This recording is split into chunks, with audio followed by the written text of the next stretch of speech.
मित्रों, आज की वीडियो बड़ी ही ज्ञानवर्धक और बहुत ही रोचक है। आज की वीडियो का मकसद है कि कभी भी इन 3 बातों को स्त्रियों को या अपनी पत्नियों को कभी नहीं बतानी चाहिए।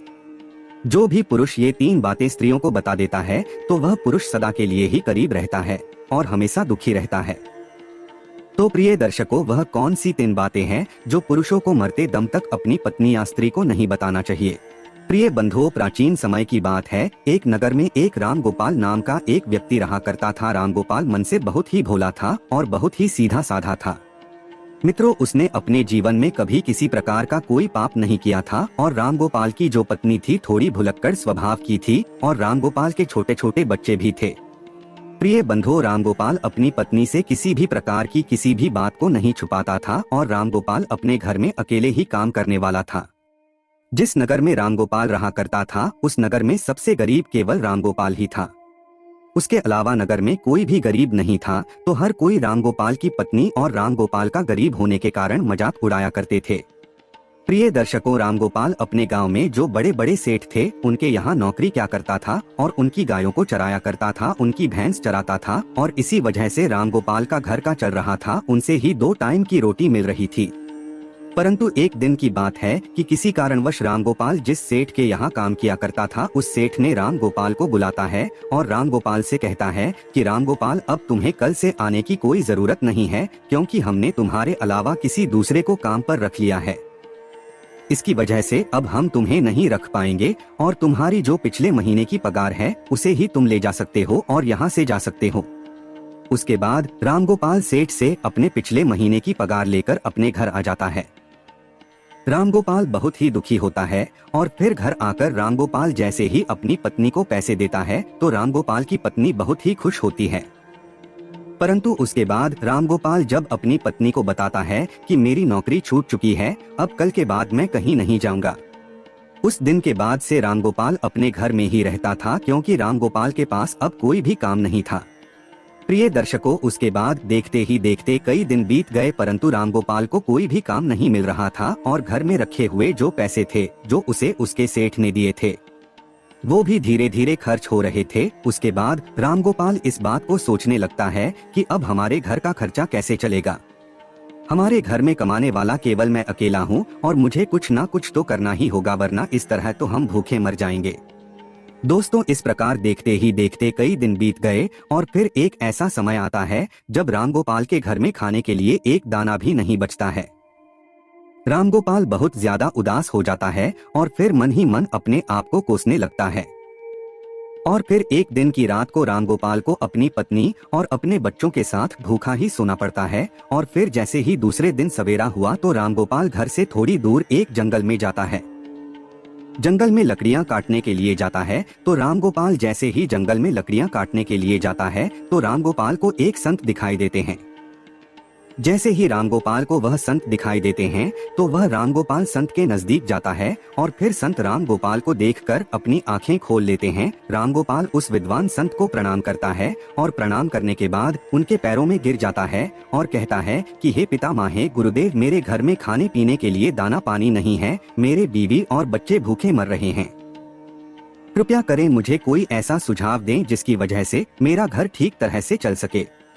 प्रिय दर्शकों, इस प्रकार विनती करने के बाद वह संत रामगोपाल की ओर देखता है और वह संत रामगोपाल की ओर देखकर यह पता है कि वह बहुत ही सीधा है। उसने अपने जीवन में आज तक कोई पाप नहीं किया है। उसके स्वभाव को देखकर वे विद्वान साधु रामगोपाल से कहता है कि रामगोपाल, मैं तुम्हें आज ऐसे एक पेड़ के बारे में बताने वाला हूँ। अगर उस पेड़ के नजदीक जाकर तुम उस पेड़ से जो भी मांगोगे तो वह पेड़ तुम्हें लाकर दे देगा, और अगर उस पेड़ का एक छोटा सा भी भाग, छोटी सी भी लकड़ी तुम तोड़ लेते हो या काट लेते हो तो वह सोने में बदल जाएगी और इस तरह तुम अपने घर को चला सकते हो, अपने घर की गरीबी को दूर कर सकते हो। प्रिय दर्शकों, मगर संत रामगोपाल को यह बात भी कहते हैं कि अगर तुमने इस बात को अन्य किसी आदमी या किसी औरत को बताया तो उस दिन के बाद से तुम्हें वह किसी प्रकार की कोई वस्तु नहीं देगा और तुम्हें सब कुछ देना बंद कर देगा। दोस्तों, रामगोपाल तो सीधा साधा था और रामगोपाल उस संत के द्वारा बताए गए उस पेड़ के नजदीक जाता है और पेड़ के नजदीक जाकर रामगोपाल को सबसे पहले अपनी बीवी और अपने बच्चों की याद आ गई और फिर रामगोपाल सबसे पहले उस पेड़ से, उस वृक्ष से एक बोरी चावल मांगता है। जैसे रामगोपाल वृक्ष से एक बोरी चावल मांगता है तो झट से ही ना जाने कहां से एक बोरी चावल रामगोपाल के सामने आ जाते हैं।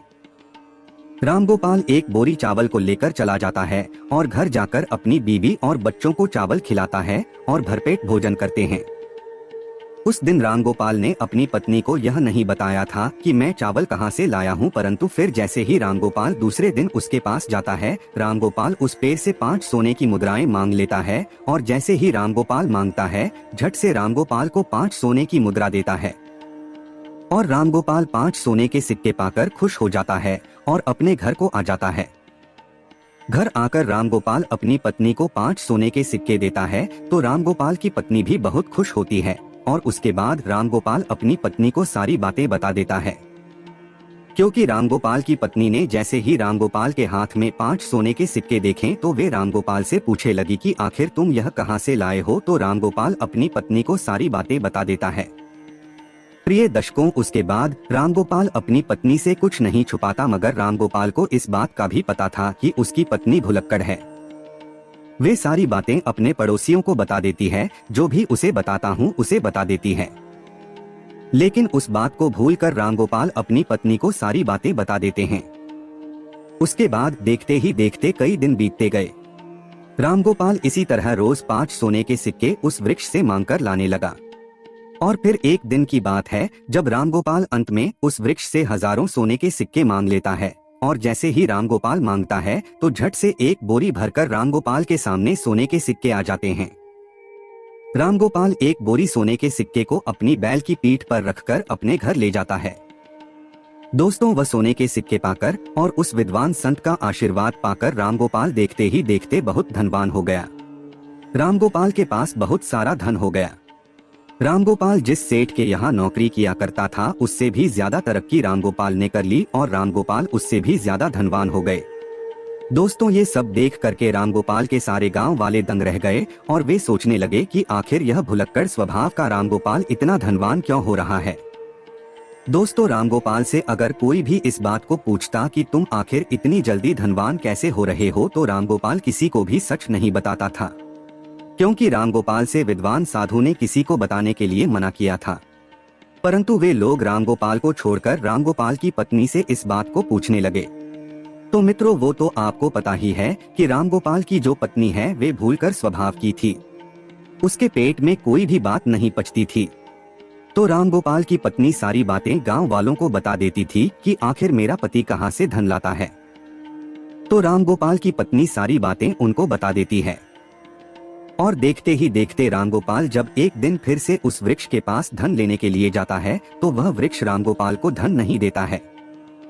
रामगोपाल कई बार उससे मांगता है, मगर रामगोपाल के मांगने पर भी वृक्ष रामगोपाल को कुछ नहीं देता है। मित्रों, उस दिन रामगोपाल फिर से अपने घर जाता है और इस चीज के बारे में ज्यादा नहीं सोचता है, मगर जब रामगोपाल दूसरे दिन फिर से वृक्ष के पास जाता है तो उस दिन भी रामगोपाल कई घंटों तक उस वृक्ष से मांगता ही रहता है, मगर कुछ भी उसे प्राप्त नहीं होता है। फिर रामगोपाल निराश होकर वह सोचता हुआ अपने घर आ जाता है।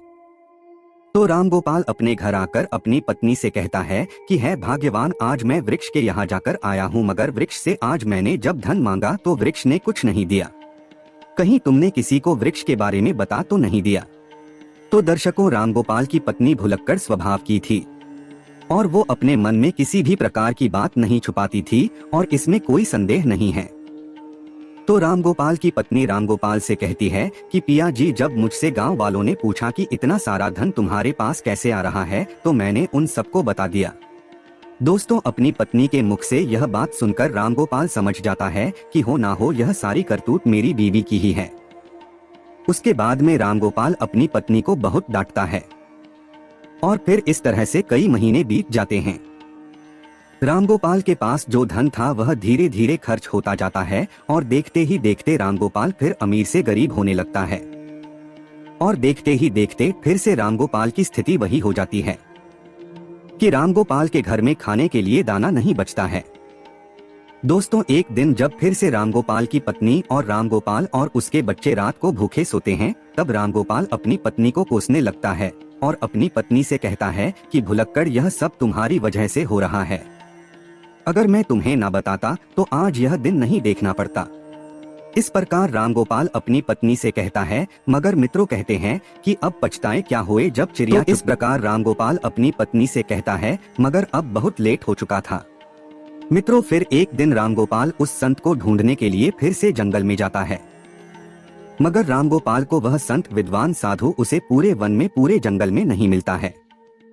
रामगोपाल को ढूंढते ढूंढते कई घंटे बीत जाते हैं और फिर कई घंटे बाद रामगोपाल को मिल जाते हैं।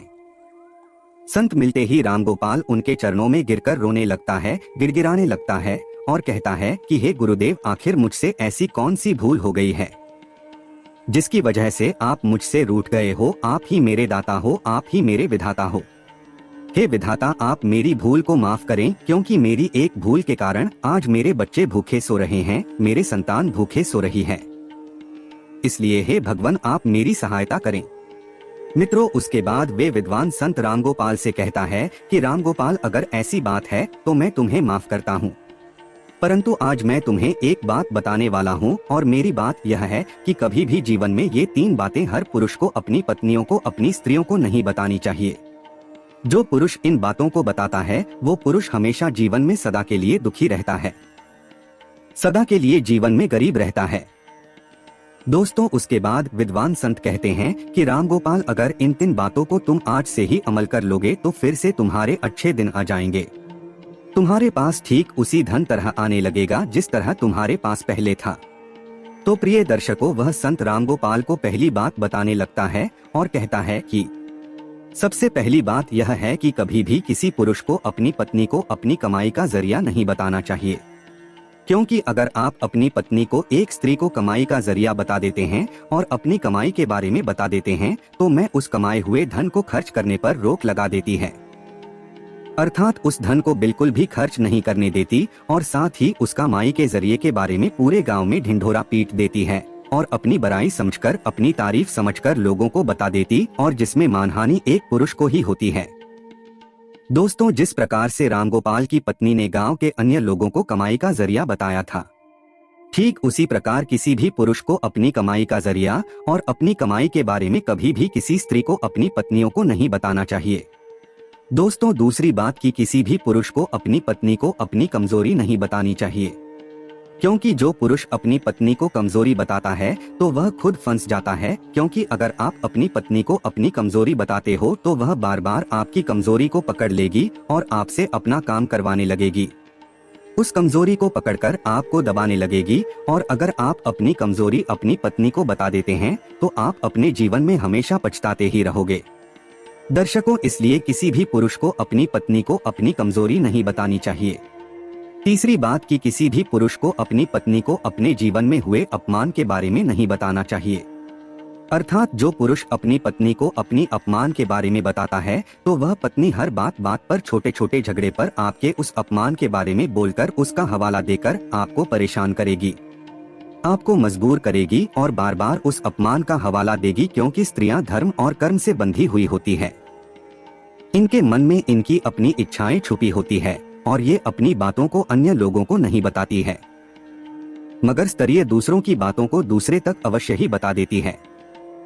इसलिए अगर आप अपनी अपमान के बारे में अपनी पत्नी को बताते हैं तो इसमें आपकी 100% मान हानि होती है। प्रिय मित्रों, ये 3 बातें कभी भी एक स्त्री को अपनी पत्नी को नहीं बतानी चाहिए। तो मित्रों, ठीक इसी प्रकार वे विद्वान साधु रामगोपाल को ये 3 बातें बता देता है। रामगोपाल संत के द्वारा बताई गई 3 बातों पर अमल करता है और उसके बाद में अपने घर जाता है और घर जाकर इन 3 बातों पर अमल करने लगता है। तो फिर देखते ही देखते रामगोपाल के अच्छे दिन वापस आने लगते हैं, मगर उसके बाद में रामगोपाल उस विद्वान संत के द्वारा वही 3 बातों पर अमल करने लगता है और जब अपनी पत्नी को 3 बातें नहीं बताता है तो रामगोपाल फिर से रंग से राजा बन जाता है। तो दोस्तों, इस प्रकार यह 3 बातों को अपनी पत्नी से नहीं